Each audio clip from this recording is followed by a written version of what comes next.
সুজির উপমা বানিয়েছি। সুজির উপমা সকালে এই সুজির উপমা বানাবো। সুজির উপমা বলে, আবার পোহাও বলে।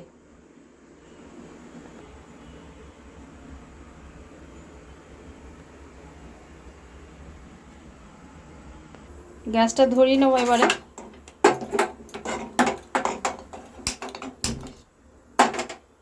কড়াইটা গরম হয়ে যাবে, সুজিগুলো একটু নেড়ে নেব।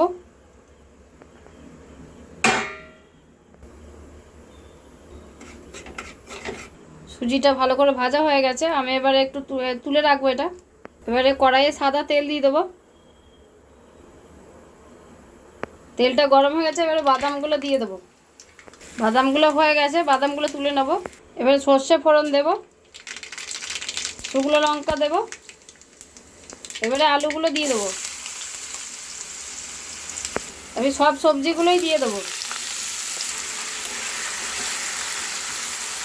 সবগুলো একটু ভালো করে ভেজে নেব।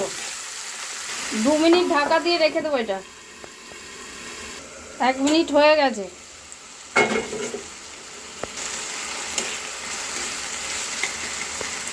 এবারে নুন দিয়ে দেবো, অল্প একটু হলুদ দেবো। এবারে সুজিগুলো দিয়ে দেবো।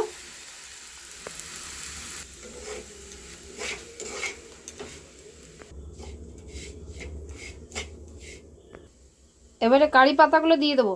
আমি তো ভেজে রাখি, আর আমি বাড়িতে ভেজেই রাখি কারি পাতাগুলো। বাদাম আর কিশমিশগুলো দিয়ে দেবো। এবারে বেশ করে নেড়ে নেবো। অল্প একটু এবার মিষ্টি দিয়ে দেবো।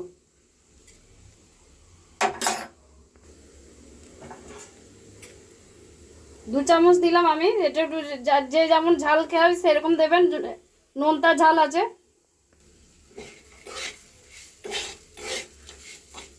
আমি অল্প মিষ্টি দিয়েছি। এবারে জল দিয়ে দেবো। 2 কাপ সুজি থাকলে 1 কাপ জল দেবো, পরিমাণ মতনই জল লাগবে। এবারে ভালো করে একটু নাড়তে হবে।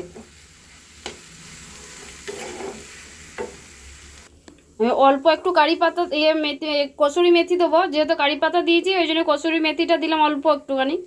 আমার সুজির উপমাটা হয়ে গেছে। সুজির উপমাও বলে, আবার পোহাও বলে।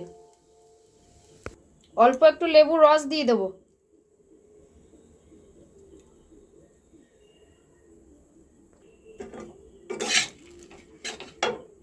আমার এটা হয়ে গেছে, আমি এটা নামিয়ে দেবো।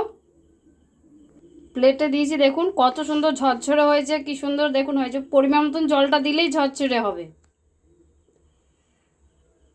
সন্ধ্যেবেলার জলখাবার বা সকালে জলখাবার এটা যদি বানান, সত্যি করে খুবই ভালো। এগুলো শর্টকাটেই বানানো যায় এগুলো। সন্ধ্যেবেলা তো চায়ের সাথে তো খুবই ভালো খেতে।